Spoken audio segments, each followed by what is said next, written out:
I never imagined that defending my home in the quiet suburb of Maplewood Drive would involve surveillance cameras, legal maneuvers, and an emergency code with the local police. But I also never expected 3 armed men in tactical gear to bang on my door at 8:43 a.m. on a serene Sunday, flashing fake badges and demanding I vacate my own house for refusing to pay $1,800 for mandatory services and parking my American-made pickup in my driveway. My name is James Harlan. After 35 years as a construction foreman, I retired with enough savings to buy my dream home in Cedar Grove Estates, a picturesque community in Northern Virginia, with clean sidewalks, towering oaks lining the streets, and neighbors who waved from porches. I paid for the house outright, no mortgage. I thought I'd found peace. For 6 months, it was paradise. Saturday barbecues, kids biking until dusk, and a tranquility I hadn't known in decades. That illusion shattered when Edward Langley and his HOA board seized control through a shady election. Edward, who'd moved into the neighborhood's grandest house on Hilltop Lane 2 months earlier, was a former corporate executive with slicked-back hair and a voice like a radio host. He oozed charm at the first HOA meeting, but his eyes betrayed cold calculation. Beside him were Margaret Voss, a stern real estate agent, and Leonard Hayes, a former bank manager who rarely spoke but constantly tapped his tablet. Their first meeting dragged on for 3 hours, filled with slideshows about elevating neighborhood prestige, using buzzwords like visual harmony, asset protection, and standardized appeal. I didn't think much of it until the fines started. The first was a $750 notice for parking my Chevy Silverado in my driveway. Per the new aesthetic ordinance, trucks were industrial vehicles that degraded the visual atmosphere. When I called to contest it, Margaret said coldly, "Luxury SUVs are permitted, Mr. Harlan. Yours is a work truck. There's a clientele difference." Days later, more violations arrived. $500 for a non-compliant mailbox height. Another $500 for unauthorized landscaping. My tomato garden. I checked my original HOA documents. None of these rules existed when I signed. The mailbox standard wasn't in the bylaws, and there was no ban on vegetable gardens. I wasn't alone. My neighbor Dorothy, a retired librarian, was near tears over a $120 fine for excessive holiday decor in April. The Martinez family was cited for their kid's basketball hoop, untouched for 3 years. None of it added up. At the next HOA meeting, Edward revealed his plan. All homeowners had to use HOA-approved contractors for security, landscaping, and maintenance. Handouts listed companies like Pinnacle Property Services and Blue Horizon Community Solutions with outrageous prices. $350 monthly for mowing, $175 for a basic security system, triple my current costs. When retired attorney William Carter questioned the legality of forced vendor contracts, Leonard cut his mic. "You're out of time." Edward smirked, as 2 polo shirt security guards escorted William out. That night, I called my old friend Brian Wheeler, a former sheriff turned private investigator. I laid out the fines, intimidation, and suspicious vendors. "James, that's not HOA overreach," he said. "That's racketeering." Brian helped me install high-tech surveillance. Doorbell cams, audio sensors in porch columns, and wireless microphones hidden in 3 ceramic garden turtles my late wife adored. I dug into the board members' backgrounds. Edward, Margaret, and Leonard had registered a dozen LLCs weeks before taking power, all tied to the approved vendors, shell companies funneling homeowner money into their pockets. Worse, Edward had been sued in 2 other counties for similar HOA schemes, both settled secretly. We formed a quiet resistance. William provided legal expertise, Dorothy and her niece created a neighborhood communication chain, and I gathered statements, paperwork, photos, and videos. We stayed silent until we had enough. Then the trap was set. On a tranquil Sunday, 3 black SUVs rolled up to my house. 6 men in tactical gear with HOA enforcement patches stepped out. Their leader, Travis, a burly man I recognized from prior intimidation visits, handed me fake eviction papers.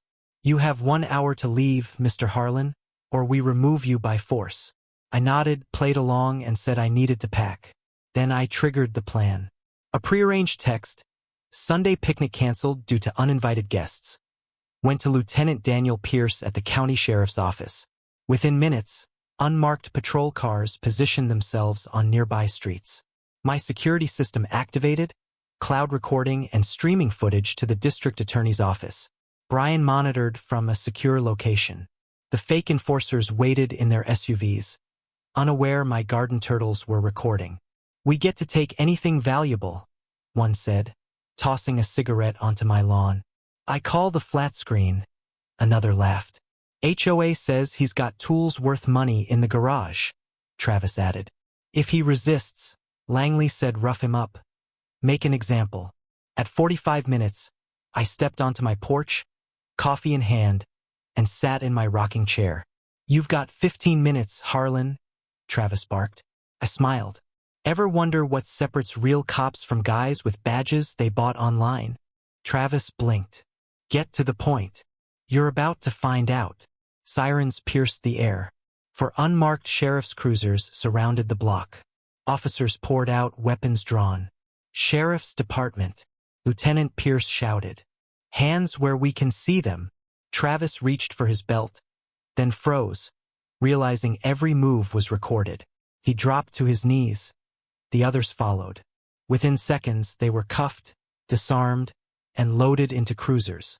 That afternoon, a press conference was held outside the sheriff's station. "We've arrested 3 individuals for impersonating law enforcement and attempting an unlawful eviction," Lieutenant Pierce announced. "This is part of an ongoing investigation into criminal activity involving HOA leadership in Cedar Grove Estates." Over the next 72 hours, warrants were served at the homes of Edward, Margaret, and Leonard. Investigators uncovered millions in embezzled funds, property theft plans, and dozens of fraudulent liens. Edward Langley faced 17 felony charges, including racketeering under RICO statutes.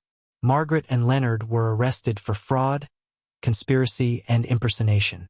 All 12 shell companies were dissolved. Residents received restitution, liens were erased, and a new HOA board, elected under county oversight, enacted transparent bylaws. I still live on Maplewood Drive. My Silverado sits proudly in the driveway, and the turtles stand guard, symbols of resistance and cunning. This wasn't just about my home. It was about liberty, refusing to let con artists weaponize authority, and standing firm against stacked odds. The Constitution doesn't stop at your driveway, and neither should justice. The aftermath was swift and transformative. The Cedar Grove Estates scandal made national headlines.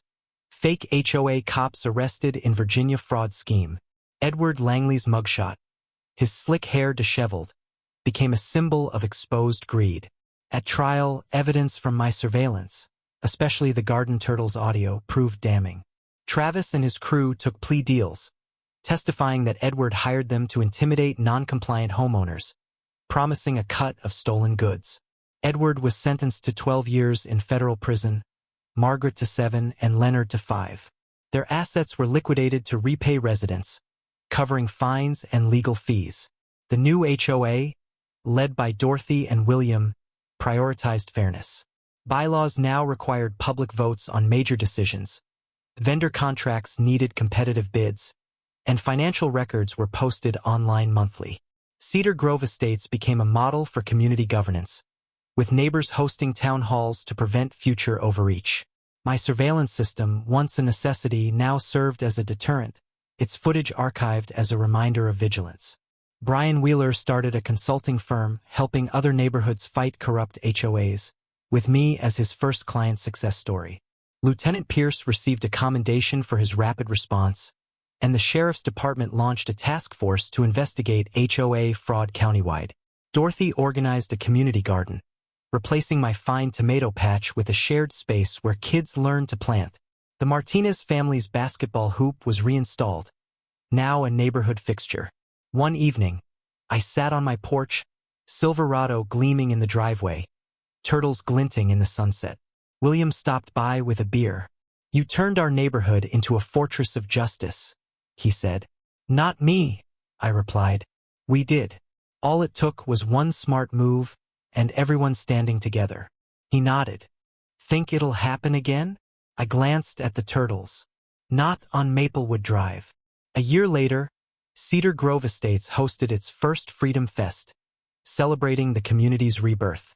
Residents shared stories of the resistance, kids played under the oaks, and a plaque was unveiled near my driveway. In Defense of Liberty, 2025, I spoke briefly, not about victory, but about vigilance. Authority isn't power unless we give it. Question everything, protect what's yours, and never let anyone fake their way into your home. As music played and neighbors danced, I looked at my house. No fines, no threats, just peace. The trap at Maplewood Drive hadn't just caught con artists. It had rebuilt a community stronger than ever. Edward's scheme failed because he underestimated us, our resolve, our unity, and the power of a few garden turtles. Justice didn't just knock. It kicked the door down.